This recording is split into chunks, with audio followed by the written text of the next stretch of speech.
ناظرین ایک بار پھر میں آپ کو خوش آمدید کہتا ہوں. ہمارے ساتھ ملک ممتاز عالم دین میرے دل کے بہت قریب جناب مفتی فاروق القادری صاحب تشریف فرما ہیں. ان کے ساتھ تشریف رکھتے ہیں معروف اسکالر جناب پروفیسر واصل اویس صاحب، اور میرے دائیں جانب موجود ہیں معروف اسکالر جناب ڈاکٹر فرحان خان عباسی صاحب. اچھا جی، بات ناظرین یہ تھی صاحب کہ ہم افطار سے قبل گفتگو کر رہے تھے مسجد اقصیٰ پہ ظاہر ہے اس وقت جو مظالم ہو رہے ہیں، اور یہ کنٹینیوٹی ہے ناظرین. یہ سن 48 سے لے کے آج تک یہ سلسلہ چل رہا ہے. یہ جو کشت خون کا بازار انہوں نے گرم کیا ہوا ہے، اور مسلمان ان کے نشانے پر ہیں، مسجد اقصیٰ ان کے نشانے پر ہے، وہ زمین ان کے نشانے پر ہے جس کو وہ کیپچر کرنا چاہتے ہیں. اب اس بات کو ہم کیسے ریلیٹ کریں علامات قیامت کے ساتھ؟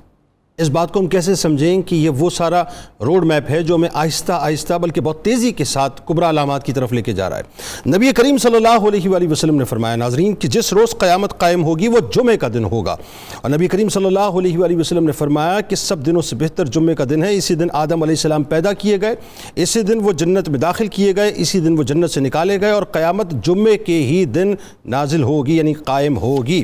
نبی کریم صلی اللہ علیہ وآلہ وسلم نے فرمایا کہ قیامت کی نشانیاں یہ ہیں کہ علم اٹھا لیا جائے گا، علم اٹھا لیا جائے گا، جہالت زیادہ ہوگی، بدکاری اور شراب خوری کی کثرت ہوگی، مردوں کی تعداد کم ہوگی، عورتوں کی تعداد بڑھ جائے گی، یہاں تک کہ ایک مرد کی سرپرستی میں 50 عورتیں ہوں گی. اور نبی کریم صلی اللہ علیہ وآلہ وسلم نے یہ بھی فرمایا ناظرین کہ قیامت قائم نہ ہوگی جب تک کہ زمانہ ایک دوسرے کے قریب نہ ہوگا، یعنی زمانے کے حصے جلد جلد گزرنے لگیں گے. سال مہینوں کے برابر ہو جائے گا، مہینے ہفتوں کے برابر، ہفتے ایک دن کے برابر، اور ایک وقت ایک دن ایک ساتھ کے برابر ہوگا، اور ساتھ آگ کے ایک شعلے میں اٹھ کر ختم ہو جائے گی، یعنی اس کے برابر ہو جائے گی.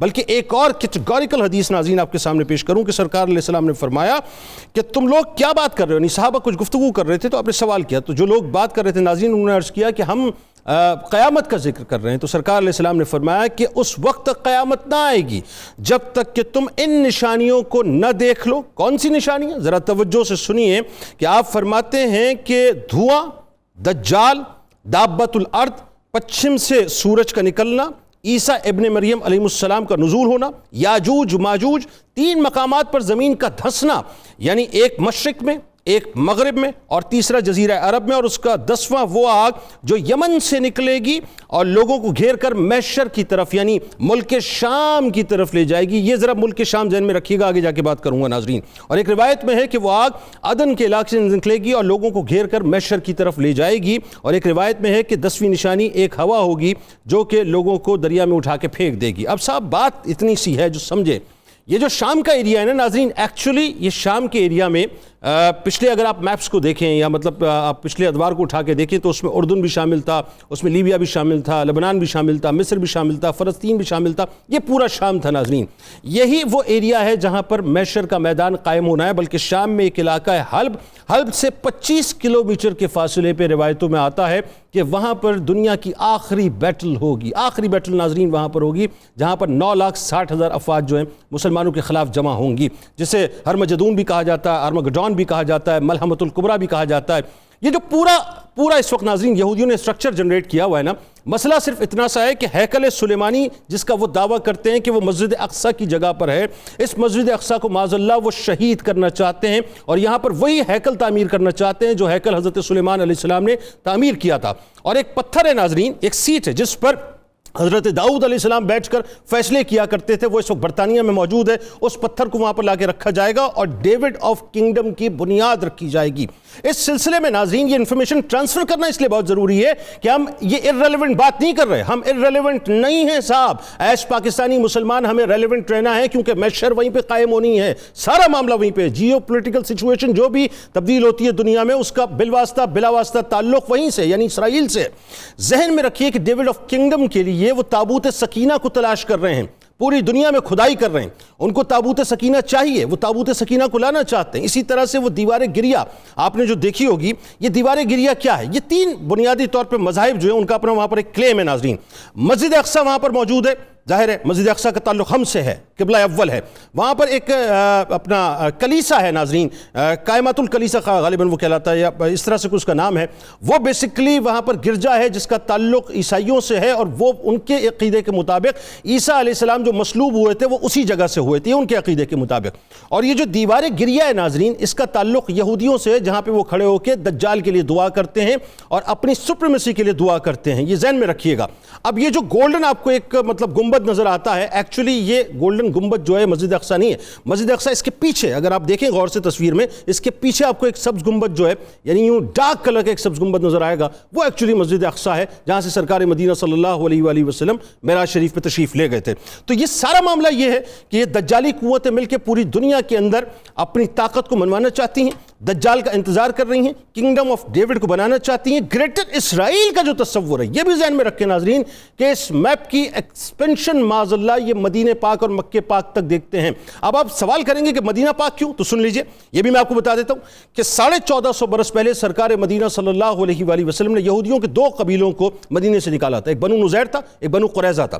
یہ جو بنو نزیر ہے ناظرین، تاریخ یہ بتاتی ہے کہ انہی کی نسل میں سے ہیں، اور یہ نکلتے وقت یہ کہہ کے گئے تھے کہ ایک مرتبہ ہم لوٹ کے آئیں گے. آپ سوچئے کہ یہ اتنے بغض اور دشمنی رکھنے والے لوگ ہیں کہ 1450 برس بعد بھی ان کے دل میں یہ بغض ہے کہ یہ اپنی پرومس لینڈ، اس کو یہ پرومس لینڈ کہتے ہیں، اس کی طرف لوٹنا چاہتے ہیں. لیکن احادیث میں آتا ہے کہ دجال مدینہ پاک میں داخل نہیں ہو سکے گا، مکہ پاک میں داخل نہیں ہو سکے گا. لیکن ان کے روڈ میپ پہ یہ تمام باتیں موجود ہیں. تو نوجوانوں آپ ذہن میں رکھیے، آپ ارریلیونٹ نہیں ہیں. یاد رکھیے گا سارا معاملہ وہیں سے ہو رہا ہے. جو کچھ بھی ہے پوری دنیا میں جتنی ٹربولنس ہے، اس کا اگر آپ اوریجن تلاش کریں تو وہ اوریجن جو ہے وہ اسرائیل ہی ہے. آغاز کرتے ہیں مفتی صاحب سب سے پہلے آپ سے. آپ یہ بتائیے کہ یہ جو علامات کبریٰ کی ہم بات کرتے ہیں، اس علامات یعنی ان علامات کبریٰ میں اس کی ترتیب کو ہم کیسے سمجھیں؟ ذرا سمجھائیے تھوڑا.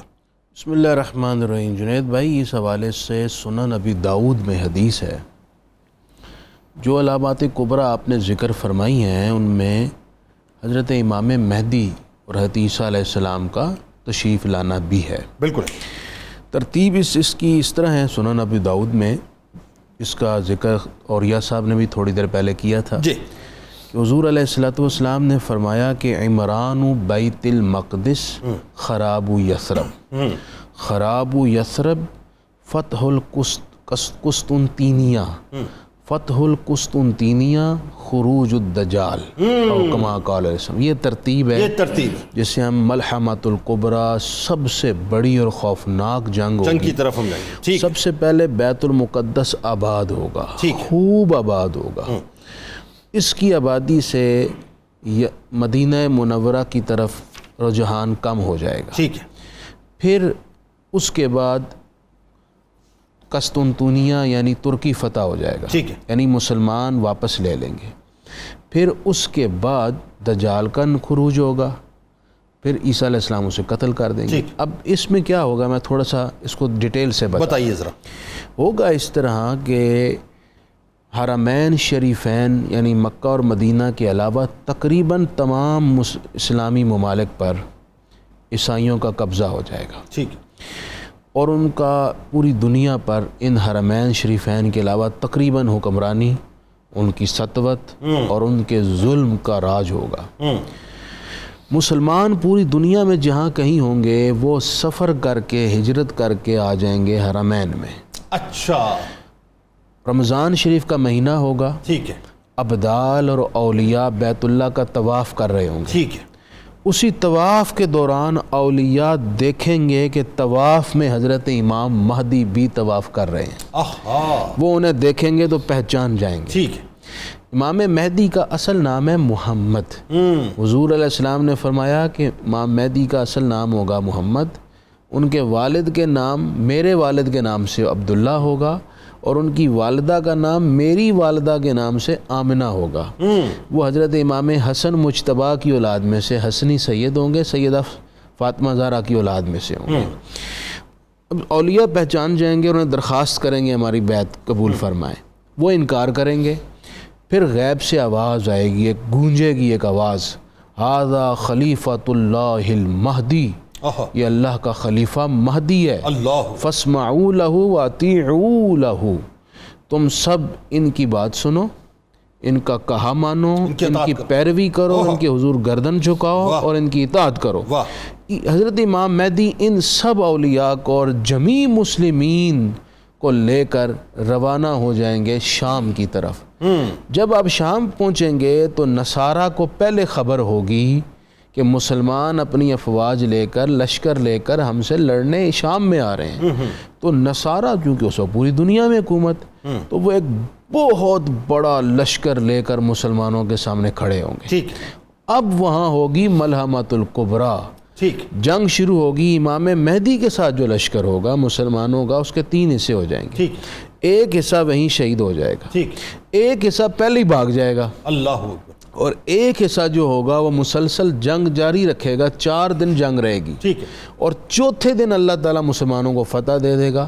پھر یہ جو ترکی ہے قسطنطینیہ، یہ ہمارے پاس واپس آ جائے۔ ہاں، اس پہ گفتگو کرتے ہیں صاحب۔ یہاں ذرا میں روکوں گا اس لیے کہ ابھی عیسیٰ علیہ السلام کا بھی ظاہر نزول ہونا ہے اور اس پہ بھی گفتگو ہونی ہے، اور اس میں میرا خیال ہے کہ اس میں ایک چیز اور ہمیں ایڈ کر لینی چاہیے ساتھ ساتھ، کہ یہ امام مہدی علیہ السلام جب قسطنطنیہ جو کہ ترکی، مطلب یہ ترکی ہے بیسکلی موجودہ، یہ عیسائیوں کے قبضے میں چلا جائے گا، حدیث میں آتا ہے، اور جب یہ آپ فتح فرمائیں گے تو ظاہر 3 تکبیریں ہوں گی، فصیلیں ٹوٹیں گی اور سارا، اس کے بعد غم و غصے میں دجال نکلے گا، اور دجال جو ہے پھر وہ مدینے کی طرف آنے کی کوشش کرے گا۔ یہ روڈ میپ اس کا ہوگا، لیکن اس پہ گفتگو آگے جا کے ہم کرتے ہیں دونوں باتوں پہ۔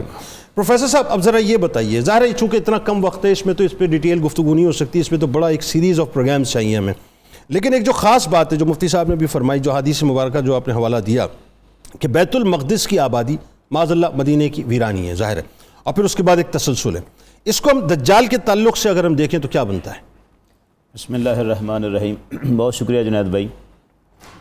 یہ جو حدیث ہے سنن ابو داؤد میں 4294 نمبر ہے، جس میں نبی کریم صلی اللہ علیہ وآلہ وسلم نے یہ ارشاد فرمایا، عمران و بیت المقدس خراب و یثربا۔ یہاں تھوڑا سا اس میں عرض کروں گا کہ اس کی تفہیم تھوڑی سی الگ ہے، اس کا ایک زاویہ نظر ہے دیکھنے کا۔ وہ کیا؟ لفظ یہ ہے کہ بیت المقدس کی آبادی مدینہ کی ویرانی ہے۔ اس سے یوں سمجھا جاتا ہے، عام طور پہ یہ سمجھا جاتا ہے کہ اسرائیل کبھی قبضہ کر لے گا بیت المقدس پر، اور وہ وہاں پر اپنے جھنڈے گاڑ لیں گے، جیسا کہ ابھی نظر آ رہے ہیں حالات ہمیں بنتے ہوئے، وہ جھنڈے گاڑ لیں گے، وہ اس کو آباد کریں گے۔ جس وقت بیت المقدس آباد ہوگا، یعنی ابھی بند ہے، اسرائیل جب اس کے اوپر وہ کر لیتا ہے آبادی، اس وقت مدینہ ویران ہوگا۔ یعنی آبادی تو ہو گئی نا، یعنی میں عرض کرتا ہوں، اسرائیل کا وہاں پہ بیت المقدس میں اپنے جھنڈے گاڑ لینا، اسے بیت المقدس کی آبادی اور پھر مدینہ کی ویرانی تصور کیا جاتا ہے۔ اس کا تھوڑا سا میں عرض کرتا ہوں، بیت المقدس پر اگر اسرائیل لے لیتا ہے پورا اس کو، اور اس کے اندر اپنی عبادات شروع کر دیتا ہے، اپنی رسومات شروع کر دیتا ہے، سارا کچھ کر لیتا ہے، یعنی مسجد اقصیٰ کی آپ بات کر رہے ہیں؟ جی، مسجد اقصیٰ کی میں بات کر رہا ہوں۔ بیت المقدس ایکچولی شہر ہے، وہ شہر، مسجد اقصیٰ کے اندر ہم آ جاتے ہیں۔ وہ بیت المقدس چونکہ حدیث میں لفظ استعمال بیت المقدس، جروشلم، بیت المقدس جروشلم ہے، جی، اس سے مراد اصل میں مسجد اقصیٰ ہے۔ اگر اس میں یہ ساری اپنی کر لیتا ہے تو اس سے مراد اسرائیل کا وہاں پہ ہونا، یہ اس کی آبادی نہیں، یہ تو اس کی ویرانی ہے۔ ٹھیک ہے، یہودیوں کا وہاں پر اپنی رسومات کو جاری کرنا، یہ اس کی دراصل ویرانی ہے۔ دانیال علیہ السلام کی ہمیں تورات میں پیشین گوئی ملتی ہے، باب نمبر 11 آیت نمبر 32 میں انہوں نے یہ فرمایا کہ شمالی بادشاہ کی جانب سے فوجیں تیار کی جائیں گی، اور وہ جو فوجیں ہیں وہ محترم قلعے کو ناپاک کر دیں گی، روزانہ 5 وقت کی قربانیوں کو معطل کر دیں گی، اور ایک مکروہ اجاڑنے والی چیز وہاں نصب کر دیں گی۔ یہ جو کچھ وہ کر رہے ہیں، اس کو تو دانیال علیہ السلام نے محترم قلعے کی ناپاکی اور ویرانی قرار دیا ہے۔ ٹھیک ہے، یہ عمران و بیت المقدس دراصل یہ نہیں ہے۔ بیت المقدس کی آبادی کچھ اور ہے، اور وہ آبادی یہ ہے کہ میں ایک چھوٹا سا پوائنٹ عرض کرنا چاہتا ہوں۔ دجال جس وقت آتا ہے اس وقت، ابھی آپ نے لفظ انٹرو میں دیے، غم و غصے کے ساتھ وہ آتا ہے، یعنی اس کو کوئی چیز غصہ دلاتی ہے اور وہ باہر نکلتا ہے۔ وہ غصہ کس بات پہ اسے آتا ہے؟ مسئلہ یہ ہے کہ دجال جب آتا بھی ہے تو اسرائیل کا کوئی یہودی اس کے ساتھ نہیں ہے، یہ پوائنٹ ہے۔ اسرائیل جو آج یہودیوں کا مرکز ہے، یہ دجال کے ساتھ نہیں ہے۔ حدیث یہ کہتی ہے یتبع الدجال یہود من الاسبہان، اسبہان کے یہودی۔ کیوں اسرائیل کے یہودی کہاں گئے؟ وجہ یہ ہے کہ دجال کے آنے سے پہلے ہم نے اسرائیل میں سے یہودیوں کو نکال دیا ہوا ہوگا۔ وہ جو سرکار دو عالم صلی اللہ علیہ وسلم نے ارشاد فرمایا، تخرج رایات سود من خراسان لا یردها شیء حتی تنصب بإیلیا، خراسان سے اس کالے رنگ کے جھنڈے آئیں گے اور وہ لشکر آئے گا جس کو کوئی چیز رستے میں روک نہیں سکے۔ اصفہان کا جو ایریا ہے وہ ایران، اصفہان کا جو ایریا ہے وہ ایران میں، وہاں پر ایک آبادی ہے، یہ باقاعدہ یہ جو علاقہ ہے وہ یہودی وہاں پر آباد ہیں، اور کہا یہ جاتا ہے اس وقت جو ہے تقریباً کوئی 70-80 ہزار یہودی وہاں پر موجود ہیں، اور روایات میں جو ملتا ہے وہ یہ ملتا ہے نا، اور روایات میں ملتا ہے کہ تقریباً 80 ہزار یہودی جو 70 ہزار یہودی شامل ہو جائیں گے، ہاں شامل ہوں گے، اس کے ساتھ شامل ہوں گے۔ تو مقصد یہ کہنے کا کہ وہ ایک الگ ٹولہ ہے جو وہاں پہ کام کر رہا ہے، وہ وہاں سے نکلے گا، یہ مجھے ایسا لگتا ہے۔ جی بالکل صحیح کہہ رہے ہیں، وہی عرض کر رہے ہیں کہ وہ ٹولہ وہاں سے نکلے گا۔ اس وقت اسرائیل کا ٹولہ کہاں ہے؟ یہ میں عرض کر رہا ہوں کہ اسرائیل کو امام مہدی کی آمد سے بھی پہلے مسلمانوں نے خالی کروا لینا ہے یہودیوں سے، یہ ایک الگ بات ہے۔ اور امام مہدی جب یہاں پر آتے ہیں، تشریف لاتے ہیں، اور مسلمانوں کے جھنڈے یہاں لگے ہیں، یہ ہے بیت المقدس کی آبادی۔ لیکن اس میں ایک سوال اور ہے نا پروفیسر صاحب، اگر مثال کے طور پہ یہ خالی ہو گیا فرض کیجئے، تو ایک جو آخری ملحمۃ الکبریٰ ہونی ہے وہ بیسکلی شام، چونکہ علاقہ تو وہی ہے نا سارا، وہیں ہونی ہے، تو ان کی تو کمک پہلے سے وہاں موجود ہے نا، آپ کی کمک آئے گی دنیا کی دیگر علاقوں سے۔ مجھے تھوڑا سا مکمل کرنے دیجئے گا۔ بیت المقدس میں ہو گئے، امام مہدی تشریف لے آئے، مسلمانوں کے جھنڈے لگ گئے یہاں پر، اب یہ ہو گیا بیت المقدس آباد۔ جس وقت امام مہدی تشریف لائیں گے، بارشیں آئیں گی، سبزہ اگے گا، اناج کی کثرت، یہ سارا کچھ ہے۔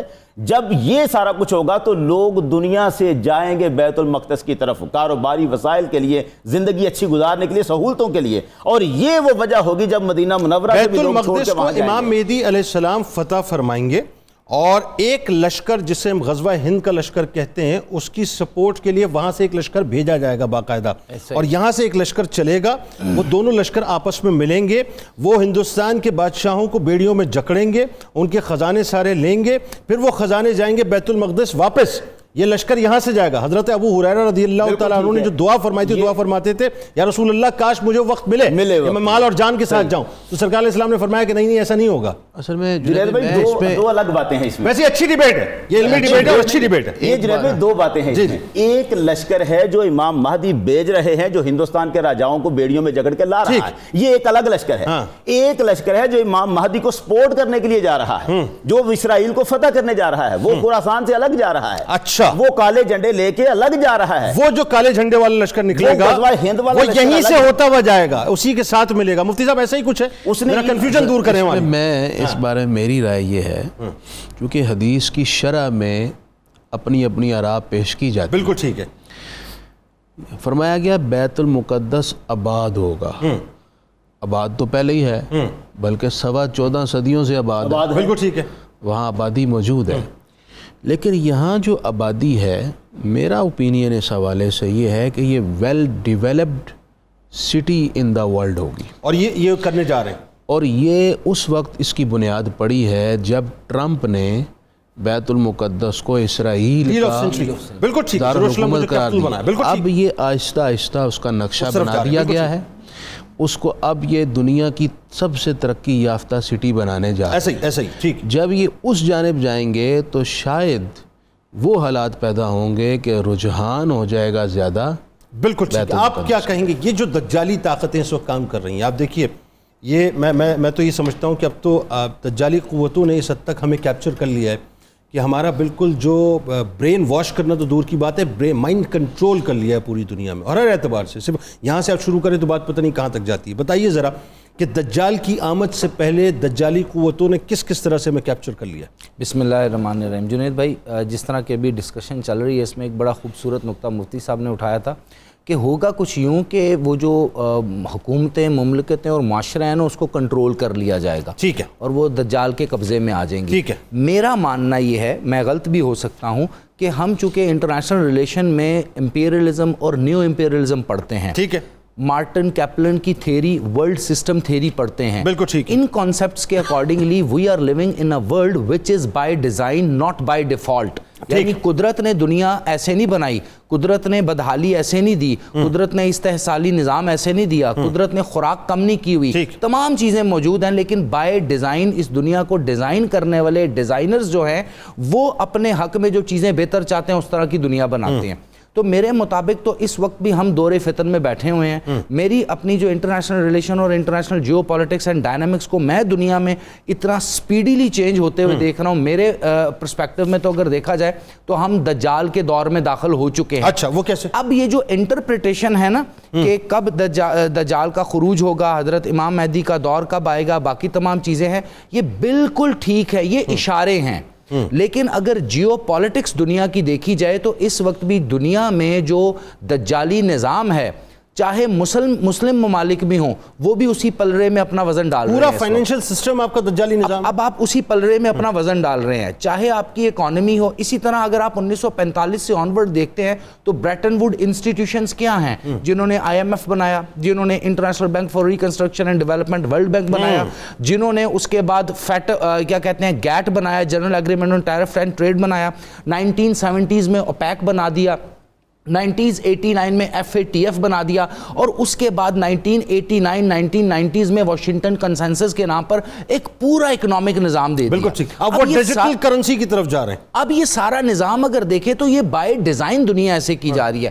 اسی کے ساتھ ساتھ مجھے اور آپ کو کنٹرول کرنے کے لیے پہلے طریقے اور ہوتے تھے, نیریٹو کسی اور طرح بلڈ کیا جاتا تھا. جب انہوں نے دیکھا کہ الیکٹرانک میڈیا بھی, ٹیلی ویژن بھی, VCR بھی, کیبل بھی اتنی سپیڈ سے کام نہیں کر رہے جو ان کو ریزلٹس چاہیے, تو انہوں نے یہ موبائل ایجاد کیا. اس موبائل میں تمام اپلیکیشنز کے نام سے نئے سافٹ ویئر ڈال دیے, ٹک ٹاک, باقی تمام چیزیں, اس طرح کی چیزیں ڈال کے مجھے اور آپ کو ہر وقت انٹرٹینمنٹ کے نام پر, آزادی کے نام پر, وہ جو کہتے ہیں نا خوشی کے نام پر, پکچر شیئر کرنے کے نام پر, ایونٹس شیئر کرنے کے نام پر, آہستہ آہستہ انہوں نے اپنے نرغے میں لے لیا. اور اس وقت وہ ہماری لوکیشن کنٹرول کر رہے ہیں, اس وقت وہ یہ دیکھ رہے ہیں کہ ہم کب کہاں کس سے بات کر رہے ہیں. اس وقت ہمارے وہ فنگر پرنٹس, آپ کے موبائل, میرے موبائل میں فنگر پرنٹس ایپلیکیشنز کیوں آئی ہوئی ہیں, یعنی تمام کا تمام ڈیٹا بھی انہوں نے کولیکٹ کر لیا ہوا ہے. ہمارے آپ کے برینز بھی ان کے کنٹرول میں آ چکے ہیں. اس کے ساتھ ساتھ سر سب سے بڑی مثال آپ دیکھیں, ابھی آپ دیکھیں پوری دنیا میں جو اس دجالی امریکی اور ویسٹرن نظام کے خلاف ہوتا ہے اس کو اٹھا کے باہر پھینک دیا جاتا ہے. کوئی بھی اللہ کے دین کا نام لے, چاہے وہ UNO میں جا کے لے لے, چاہے وہ اپنے کسی جگہ پہ لا کے لے لے, چاہے وہ میڈیا پہ لے, اگلے دن آپ کو وہ نظر نہیں آتا. اس پہ گفتگو کرتے ہیں. ناظرین کرام, ابو ہریرہ رضی اللہ تعالیٰ عنہ سے روایت ہے کہ سرکار مدینہ صلی اللہ علیہ وآلہ وسلم نے فرمایا کہ کیا میں تمہیں دجال کے متعلق ایک ایسی بات نہ بتاؤں جو کسی نبی نے اپنی امت کو نہیں بتائی؟ بے شک وہ کانا ہوگا, وہ سمبولک نہیں ہے, میرے سرکار نے اس کو ایک جسمانی حیت بتائی ہے, وہ کانا ہوگا اور اپنے ساتھ جنت و دوزخ جیسی چیزیں لے کر آئے گا. جنت و دوزخ جیسی چیزیں لے کے آئے گا, وہ ہوں گی نہیں. ناظرین سرکار آگے فرماتے ہیں, اور میں تمہیں ڈراتا ہوں جیسے نوح علیہ السلام نے اپنی قوم کو ڈرایا. ہمارے ساتھ رہیں, لوٹ کے گفتگو کریں گے. امام مہدی علیہ السلام کے حوالے سے بات چیت ہوئی, دجال پہ بات کریں گے, دابت الارض پہ بات کریں گے, یاجوج ماجوج پہ بات ہوگی, اور جو آخری ملحمۃ الکبریٰ ہے اس پہ بات ہوگی.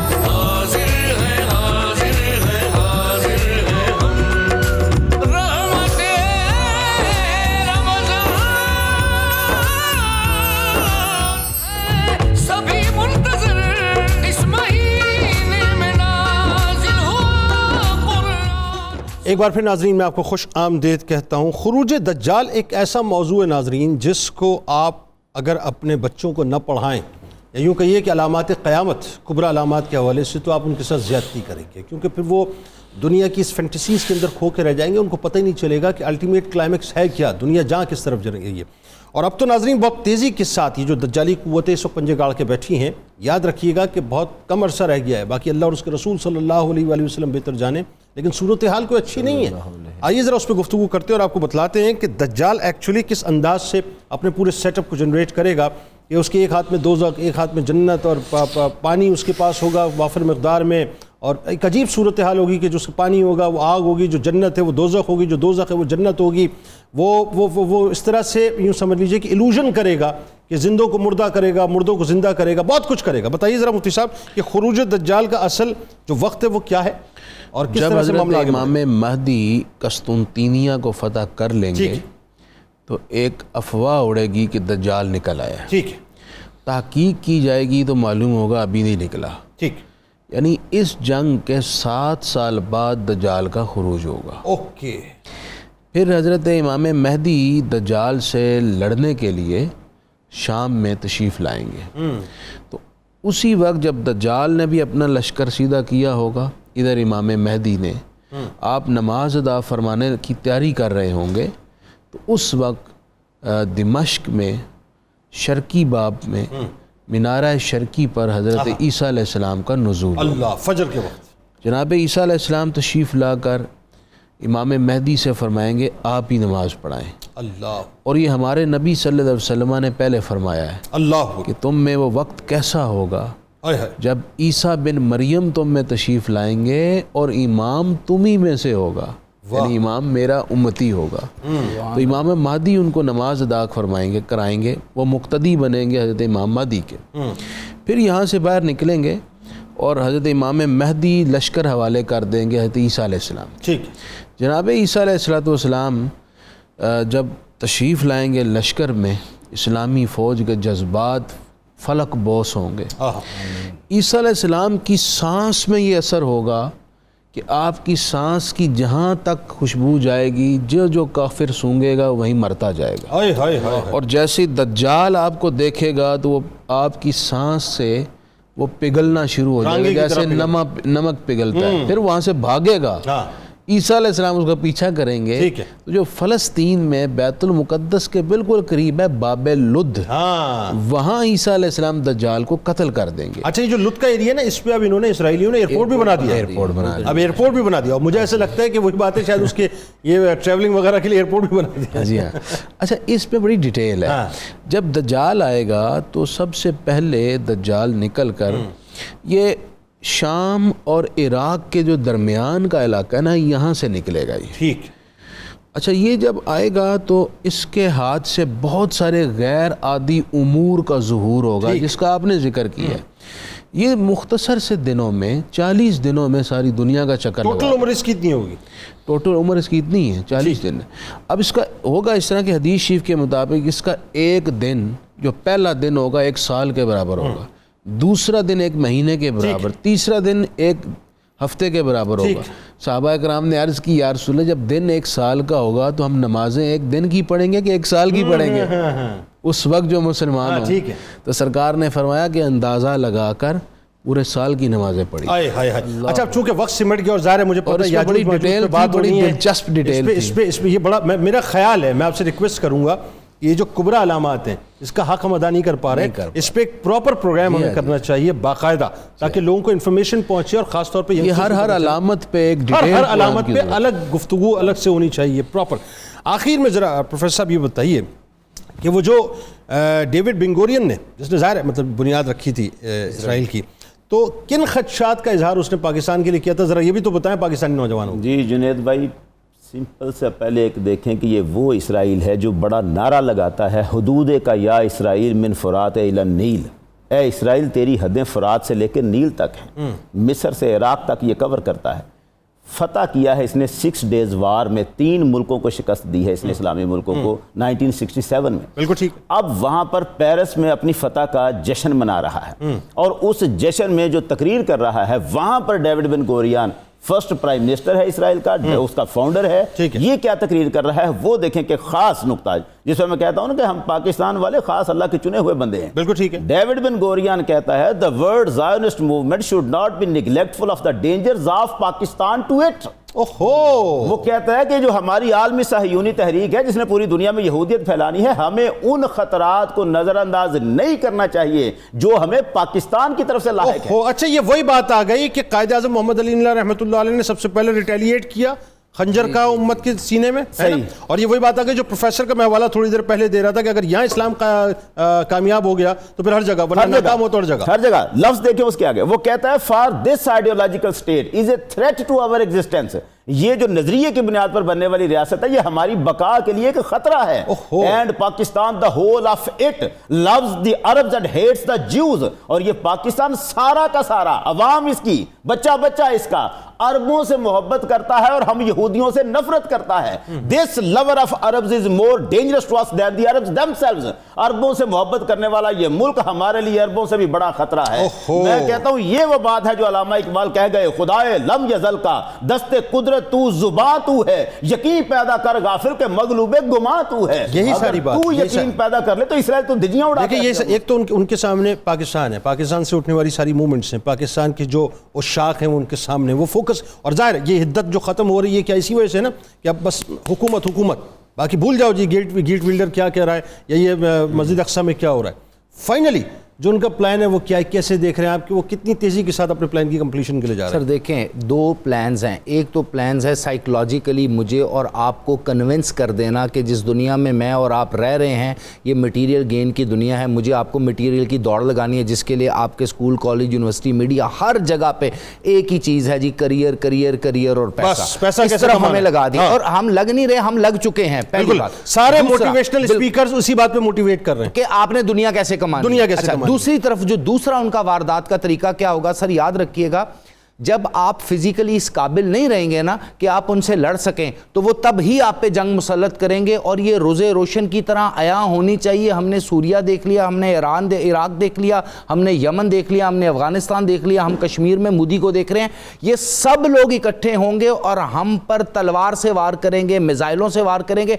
ہم جتنا مرضی ان کی دوستی کر لیں, ہم جتنا مرضی ان کی پالیسیز کو فالو کر لیں, ہم جتنا مرضی کیپٹل پنشمنٹ پاکستان میں نہیں ہوگی, ویمن امپاورمنٹ کے نعرے لگا دیں, جتنا جو کچھ ہم سے ہو سکتا ہے ہم ان کی غلامی میں کر دیں, آخر میں ان کی تلوار ہماری گردن پہ ہوگی اور وہ پھر اپنی نسل کو بتائیں گے. جس طرح کہ جب پہلی جنگ عظیم ختم ہوئی تھی تو سلطان صلاح الدین ایوبی کی وہ قبر پہ جا کر وہ جرنیل کہتا ہے کہ صلاح الدین وی آر بیک, وہ اپنی نسل کو بتائیں گے کہ دیکھو ہم نے ان کا کیا حال کیا. لمحہ فکریہ یہ بش نے جو ہے وہ جس نے کروسیڈ کا ورڈ یوز کیا ہے, کروسیڈ کا ورڈ یوز کر دیا. اور سر ایک اور ریکویسٹ, اس وقت ویسٹ کے اندر امریکہ, آپ کا پورا یورپ, آپ کا انگلینڈ, آپ کا آسٹریلیا, آپ کا فرانس, وہاں پر کسی یونیورسٹی کے اندر میجر سیگمنٹ پروفیسوریل جاب کے لیے اگر آپ کے نام سے پہلے محمد آتا ہے تو اسلاموفوبیا کے تحت آپ کو وہاں جاب نہیں ملے گی. بس ختم ہو گئی بات. اب اس پہ ناظرین گفتگو انشاءاللہ کوشش کریں گے, زندگی رہی تو کسی اور دن کریں گے. میں ایک بات آخر میں کرنا چاہتا ہوں. دیکھیے صاحب, جاتے جاتے میں انتہائی دست بستہ اپنی پاکستانی قوم سے مخاطب ہوں. سب سے پہلے تو ایک بات ذہن میں رکھیے گا, یہ پاکستان اللہ تبارک و تعالیٰ کا ایک خاص تحفہ ہے جو اللہ نے آپ کو عطا کیا ہے, یاد رکھیے گا. اور یہ پاکستان وہ تحفہ ہے ناظرین کہ ایک وقت آنے والا ہے کہ بین الاقوامی جتنی بھی طاقتیں ہیں وہ پاکستان کی ہاں میں اور پاکستان کی نا میں اپنے فیصلے کیا کریں گی, اس پہ کوئی دوسری رائے نہیں ہے. اور یہ بھی یاد رکھیے گا, یہ میں جملے دے رہا ہوں اور یہ میں نہیں دے رہا, حدیث مبارکہ کے مطابق ہے ناظرین, جس وقت کالے جھنڈے والے خراسان سے اٹھیں گے نا ناظرین, اور جس وقت امام مہدی علیہ السلام وہاں سے لشکر روانہ کریں گے, یہ ہندوستان روندہ جائے گا, ہر صورت میں ان کے بادشاہوں کو روندہ جائے گا, اس میں کوئی دوسری رائے نہیں ہے. کیونکہ میرے رسول نے فرما دیا, حق ہے اس غزوہ ہند کی تمنا کس نے کی؟ سیدنا ابو ہریرہ رضی اللہ تعالیٰ عنہ نے کی. وہ آئے گا, اب کب آئے گا یہ اللہ اور اس کا رسول صلی اللہ علیہ وآلہ وسلم بہتر جانے. ہم نے کیا کرنا ہے, ہم نے اپنی آئیڈیالوجیز کو, اپنے نظریات کو مضبوط کرنا ہے, اپنی اساس سے جڑے رہنا ہے. یاد رکھیے گا یہ 5th جنریشن وار فیئر کے اندر آپ کے نظریات کو منتشر کیا جاتا ہے, آپ کی آئیڈیالوجیز کو تباہ کیا جاتا ہے, آپ کے اندر اگر مگر بٹ کے سوالات اٹھائے جاتے ہیں, آپ کے اداروں کو متون کیا جاتا ہے. نہ ہونے دے متون اپنے اداروں کو. پاکستانی فوج کے ساتھ کھڑے رہیے. یہ پاکستانی فوج وہ فوج ہے جو اس لشکر کا حصہ بنے گی جو لشکر غزوہ ہند کے لیے ہندوستان کے حکمرانوں کو اتارے گا اور ان کو پابند سلاسل کر کے پھر اس کے بعد وہاں پر جو ہے اس حکومت کو مکمل طور پر کیپچر کرے گا. اس فوج کے لیے دعا کیا کریں, یہ آپ کی سرحدوں کے محافظ ہیں اور یہ بنیادی طور پہ وہ لوگ ہیں جو یقیناً اس غزوہ ہند کا حصہ بنیں گے جس کی تمنا سیدنا ابو ہریرہ رضی اللہ تعالیٰ عنہ کیا کرتے تھے. اب ہم تو ظاہر فوج میں نہیں ہیں, لیکن کم از کم اتنا تو ضرور ہم کر سکتے ہیں نا کہ ایک پاکستانی کی حیثیت سے, ایک مسلمان کی حیثیت سے اپنے آپ کو تیار رکھیں, اپنی نسلوں کو تیار رکھیں. آپ کسی دھوکے فریب میں نہ جائیے گا, یہ آپ کے دوست نہیں ہو سکتے, یہ قرآن کا فیصلہ ہے. اے مسلمانوں, یہود و نصارہ تمہارے دوست نہیں ہو سکتے, جو ان سے دوستی کرے گا وہ انہی میں سے ہوگا. بے شک خدا ظالموں کو ہدایت نہیں دیتا. اپنے لوگوں سے دوستی کیجئے. اجازت دیجئے, رات انشاءاللہ 2 بجے آپ سے ملاقات ہوگی, زندگی رہی تو. اس دعا, اس امید, اس یقین کے ساتھ کہ اللہ تعالیٰ آپ کا, ہمارا, ہم سب کا حامی و ناصر.